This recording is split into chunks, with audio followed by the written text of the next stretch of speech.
name gives it away, right? So first off, it's not international relations that we do talk about, that it's comparative politics. So you study the politics of various countries and you compare those so that you can make decisions and evaluate them, right? So there's a lot of that. Does this country, is it a strong state, right? Does it deliver what it should to its people? What's the relationship between citizens and that country? Is this or that a better way to run things? So the two big arguments about it are, is it a course about method, how we do it, the comparison, or a course about really the content of what you're comparing? And so we use the comparative method, but we do concentrate more on the politics of the countries. I think it's a more interesting way to do it. So we use method to identify similarities and differences, explain them, look for patterns, make predictions. You want to say, is this emerging country going to be successful, or is this country going to make it from developing to developed, or is there going to be peace in Africa? You need to look at the political systems, how power works, to make those sort of decisions. Well, first, I guess when I think about comparative politics, I think about why I took it in the first place, and that's because whenever I turn on the news, I like to be, well, A, I like to be politically aware, but B, I like to understand more of the fundamental aspects of government.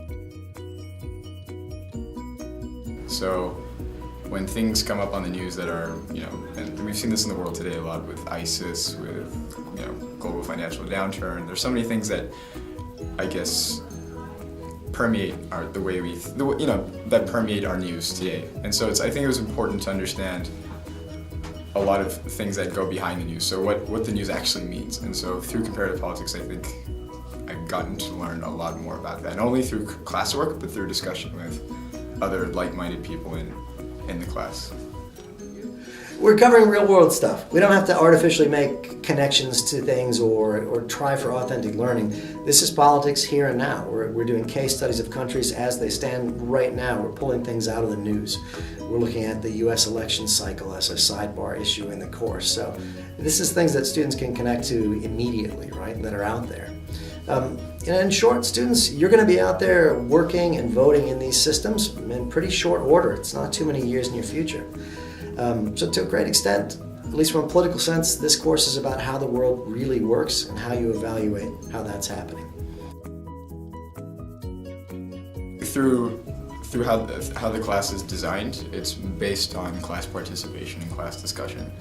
And so that's not something that you get. You get a lot at ISB, but maybe not to that degree. And so it's something that's more reflective of a college course. So I think it's a very useful skill to have in that regard, to be able to really participate in class discussion about any topic that's in some ways a college level course, but it's open to 10th, 11th, and 12th grade students. And you're going to learn the basics of politics, major theories, systems that shape the countries we live in, how to understand the process and decide for yourself if those processes are good or bad, or effective or not. So instead of being told how you should think or how the world works, you become an expert and you draw your own conclusions using comparative methods.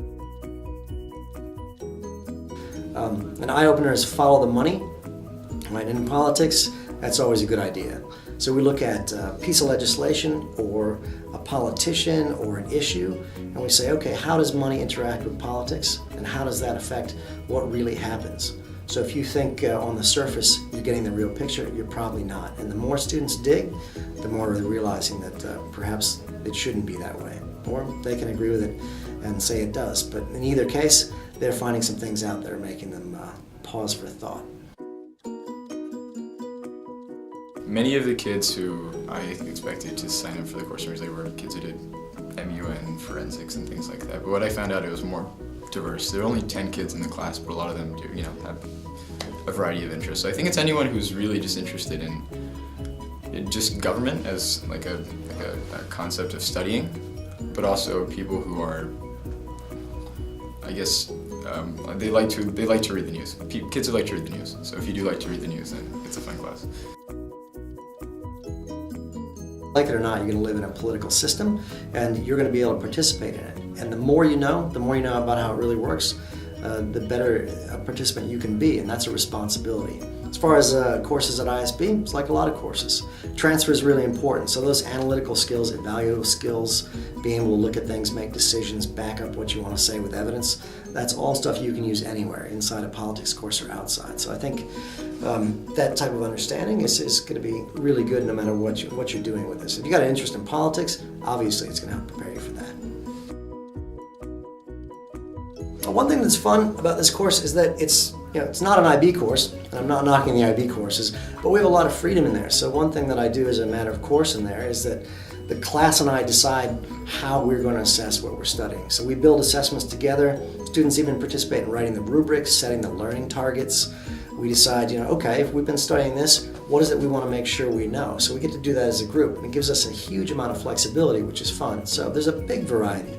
There's some standard assessments. There's your content quizzes, things like that. But as far as major assessments, though, even the summatives, by and large, the students have helped me design, or they've designed most of them, right? And I think that's a really cool way to do a course. Examples, a website. You pick your own country, your own topic that demonstrates an in-depth knowledge of that chosen country. The students evaluate the political system, so it can be a country you like, don't like, your home country. You can look at it, show that you understand the structures, the systems, the regime, the constitution, all of those parts, and then evaluate, is this a successful country or not? Is it a strong state or not, and justify it. So there's evaluation, content, and analysis in that, but the students came up with that themselves, so they set the parameters.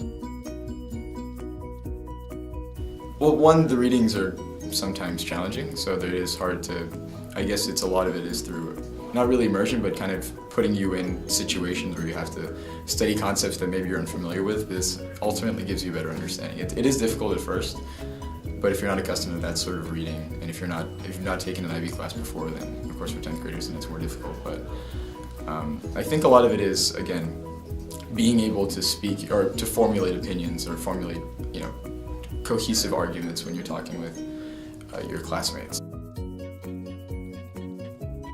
At least from a political sense, this course is about how the world really works and how you evaluate how that's happening. So we can shape the world, or we can be shaped by it.